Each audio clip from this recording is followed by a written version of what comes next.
Hey guys, welcome back to Black Overland, episode 2, where I'll be installing this inverter in my Conqueror Courage trailer.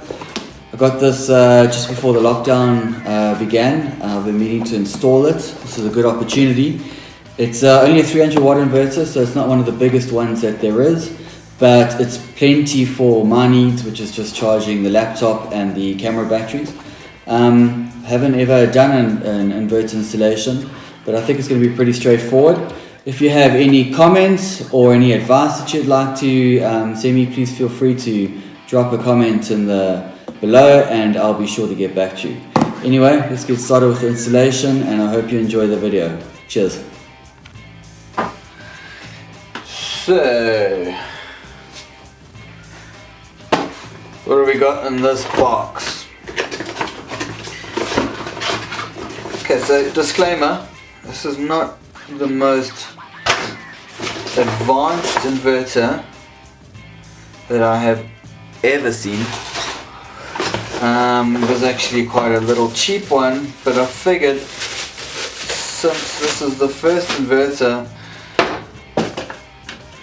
that I'm installing in the trailer, we would go quite small. It's only 300 watts. So it's enough to charge my phone battery, my laptop, and my camera battery. So, and that's really what I bought it for.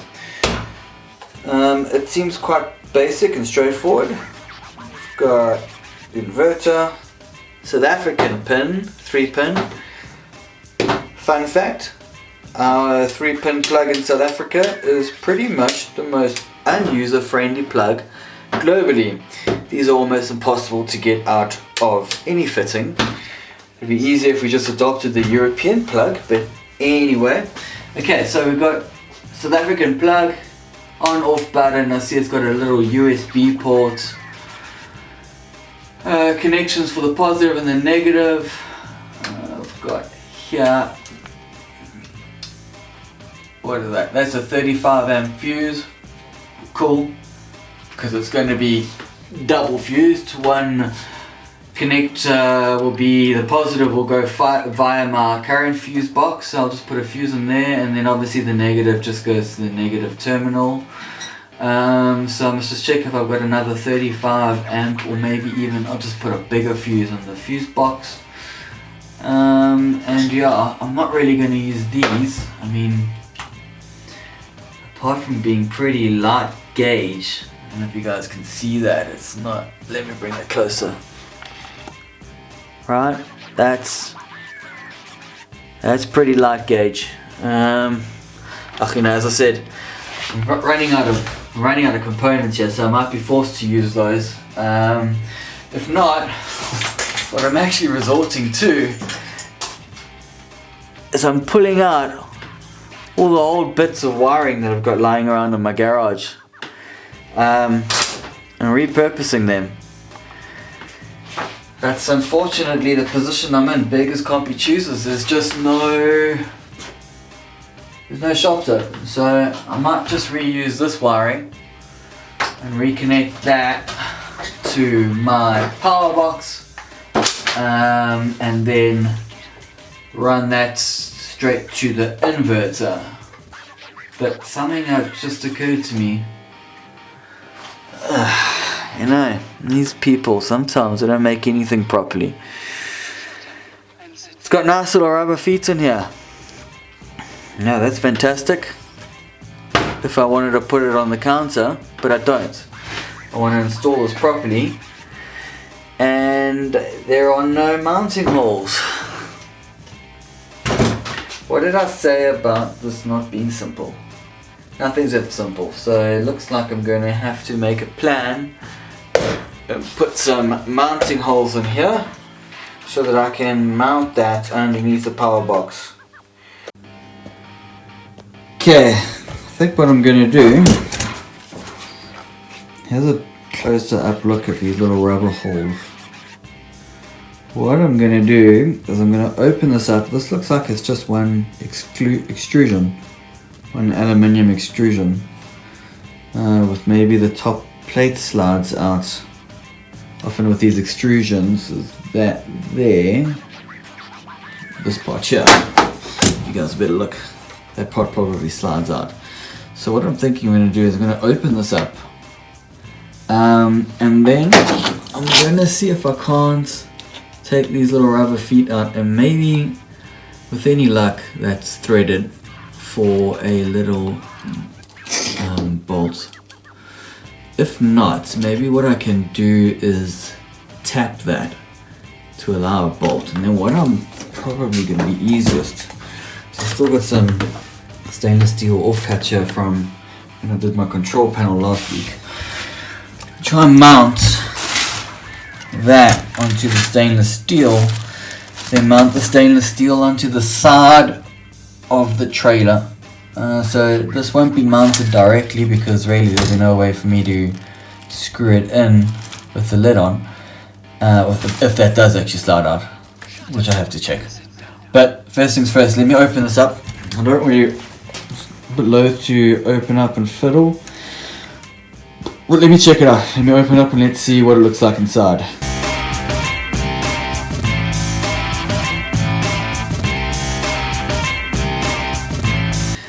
Okay, so this is what the inside of the inverter looks like. Right, I'm not going to fiddle too much in this because this was made by people much cleverer than me.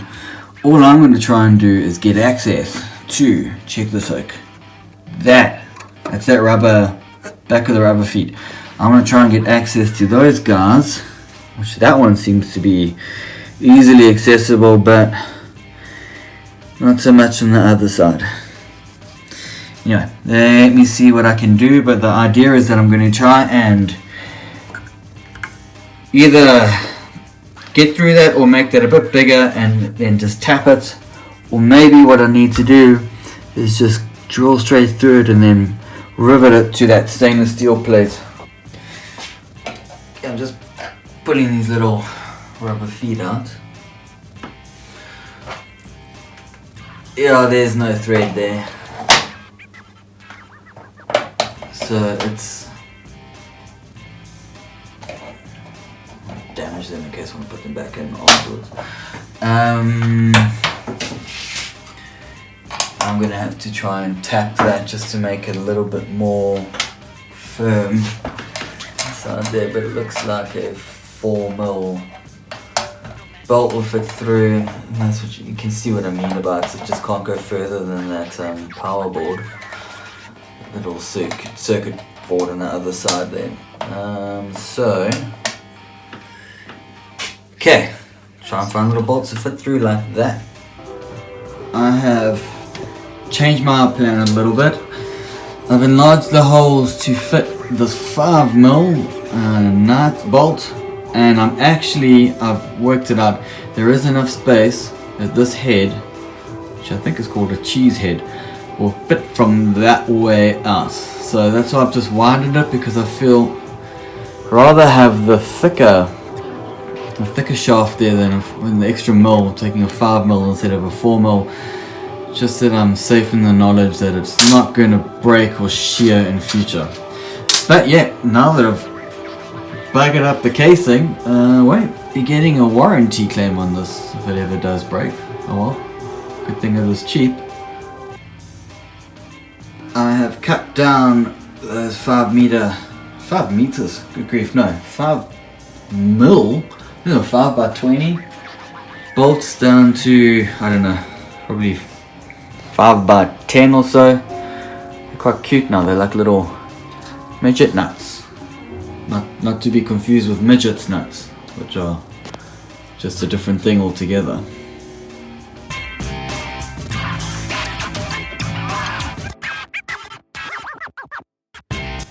Right, if I can share any advice, if you're cutting stainless steel sheets, do yourself a favor and get borrow a plasma cutter from someone, or send it to a shop to get done, because doing it with an angle grinder, God, it sucks. Anyway, that is as straight as I could get it, and better, look at the blade after that, completely disintegrated. So what I'll do, I'll just set up the angle grinder with a actual grinder, and then I'm going to try and get that edge straighter. I reckon I can probably straighten that a lot better than it currently is.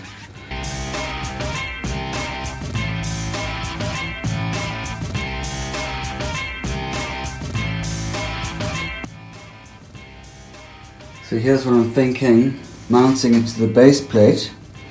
There's my stainless steel plate. Really got one hole in there. I don't know, when I found the plate it had a hole. So I'll just measure up equidistant ones around. And then the inverter will mount to this. Now, because I'm going to have the bolts from behind there into the inverter, this will have to sit a bit proud of whatever the surface that I mount it to. Where am I going to mount it? Well, come with me. I'll show you. You guys, there's the power box that I put in last week, and this is where I'm planning on mounting it to, directly below the power box onto that plate there. Man, am I happy that I've decided to mount this onto this plate and not directly to that panel in the trailer. Lining up the holes to drill through is one thing. Trying to get the Koki inside there to put a hole in that stainless steel, to mark that up, it was almost impossible because you're coming in an angle. So to line them up is really difficult, and to get in there is really difficult. So I'm glad I went the route of putting onto this panel. There's the back. In the end I did decide to actually just put the nuts in the inside because it was just easier. Yeah, now I just need to put the lid back on, put the sides back on,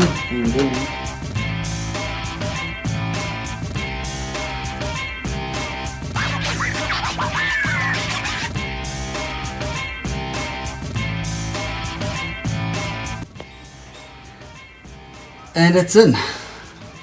This baby ain't going nowhere. Nice and tight. Had to rivet the bottom just because I can't get access behind there. The top ones are bolted in, and yeah, that's tight, eh? Nice. So now I just need to connect it, and then we're done. Check it out. Inverter is in. Right. Really easy connection. Positive and negative. Straight up into the power board. There's the positive. There's the negative. Sorted. But does it work, Liam? Of course. Let's have a look here. There's our stupid South African 3-pin plug. And put that in. Switch it on. There's light. So it definitely works. So that was pretty straightforward actually. Really, if I was buying an inverter again, I would probably still buy this one. I think it's just designed to be one of these ones that you put on your countertop, like a portable inverter. I needed it installed and fastened down permanently, so if you would want the same thing, I would suggest when you're buying one, maybe just check it out beforehand and see if it's got an installation plate or some sort of way that you can fix it down to a surface. Other than that, installing an inverter, really connect the positive, connect the negative, make sure that it's fused correctly, and it's good to go. It's really straightforward. But I know that we're going to be using it a lot because when we go to the bush, we go for anything up to 2 weeks off grid, and I need to be able to charge laptops and cameras and stuff, so I'm going to use it a lot, and yeah, a couple of $100, completely worthwhile. So I've got a couple more videos to do during lockdown. My next one involves using these audio cables. If you've got any idea what I'm going to be doing with these, drop a comment below. Here's a clue, I'm not installing a sound system in the trailer. That would be a bit over the top. So yeah, I'm going to get busy with this, and I will see you guys next week, and I hope that you have a lovely time during lockdown, and stay safe out there. Ciao.